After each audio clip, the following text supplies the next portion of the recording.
Yo, how y'all doing? We're gonna get right into it. So basically, today was a very interesting today. I always say that today was kind of interesting, and it was pretty. It wasn't kind of what I. It was exactly what I was expecting, but I didn't. Sorry, my my cheek is so. I got surgery on my mouth yesterday. My cheek is bugging right now. But basically, if you guys look at the live stream, I was pretty much expecting a continuation higher today, but I didn't think that we would come all the way up into all time highs on Nasdaq today.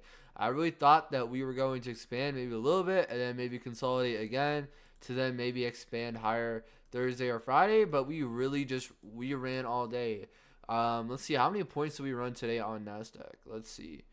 Let's do from 10 a.m.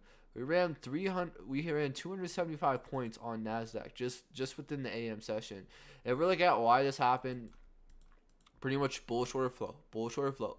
We just keep on continuing bullish order flow. There's no signs of reversal. There's no change in state of delivery, and therefore we're going to continue bullish. And most importantly, there wasn't really a valid PD array for us to reverse off of. My PD array of interest was this BPR here, but it was kind of framed off of ES. I posted that in my Discord as well. I was saying I was really looking at this BPR right here, but that never caused a reaction. We kind of reaccumulated in that, and then we just ran out to buy side. That's pretty much the day we had. There was a little bit of action this morning on ES, and ES is now almost taking all time highs. We're definitely gonna take it tomorrow, and yeah. So basically, we come into today, and I'm looking, and I'm seeing. What are we likely to do? We pull up ICT, this sessions indicator. We take Asia low in London, typical London low a day. Then we come back up, and then we displace higher. And then we kind of come to where we're market opens here, and I want to see continuation higher. I was anticipating continuation, but then we come back down. We actually form SMT with ES at these or NQ at these lows. Still holding all this, still holding all this order flow, still holding this volume imbalance, filling that volume imbalance beautifully. Look at the bodies right there. And then we end up displacing higher after that. At market open or around market open, Dow was just tanking. The Dow was dropping, and then the Dow finally, I believe, 1 hour imbalance. Yeah, we repriced back to this 1 hour imbalance. Also, this 1 hour order block beautifully. And we held that for the rest of the session. Then we went up straight to buy side. So that's kind of what happened on YM. Dang, my cheek is tweaking. But basically, gonna go over this relatively quick. 10 a.m. news. 10 a.m. news really manipulated us lower. I wasn't expecting this big of manipulation on this news candle. You see, we have a huge wick here. That shows you that we're not going any lower. And look exactly where we priced to on NQ. We priced right to that imbalance right here. Then we just end up continuing higher. If we look on NQ, this is midnight opening price right here. We come back down. We reaccumulate longs in here. Also within that order block, we also are below that 8:30 opening price. We form SMT. Then we're waiting. And I wanna point out the fact that this move starts right at 10:10. So if you don't know, the 950 macro is 950 to 10:10. This will most of the time start a move or send an instruction to start the move. So either that 950 will get expansion at 950, then we'll get possible continuation if it makes sense towards the drawn liquidity at 950, or 950 will likely give us some form of retracement, and then we'll start the remove, which is exactly what ended up happening today. Then we get displacement higher, and I was eyeing this. At the time, I don't know if I was as wanting to see this. I was more of wanting this fair value gap to get traded to on NQ.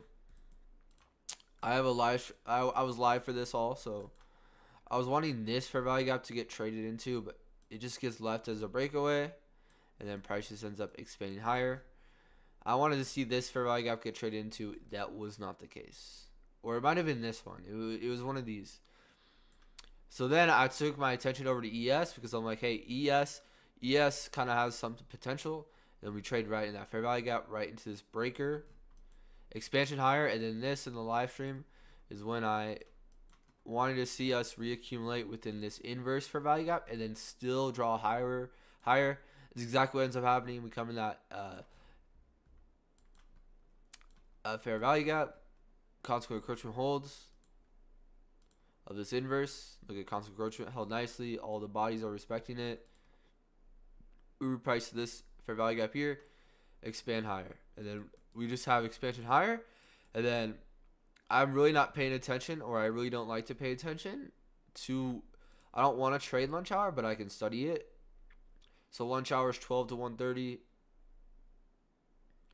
This 1:30 starts the PM session. We get manipulation. We get manipulation fair value gaps into a 15-minute fair value gap. This also is a 15-minute order block right here. Price is still bullish. We manipulate in, and then we displace out. We create a BPR, head higher. And then end of day macro, this is very telling.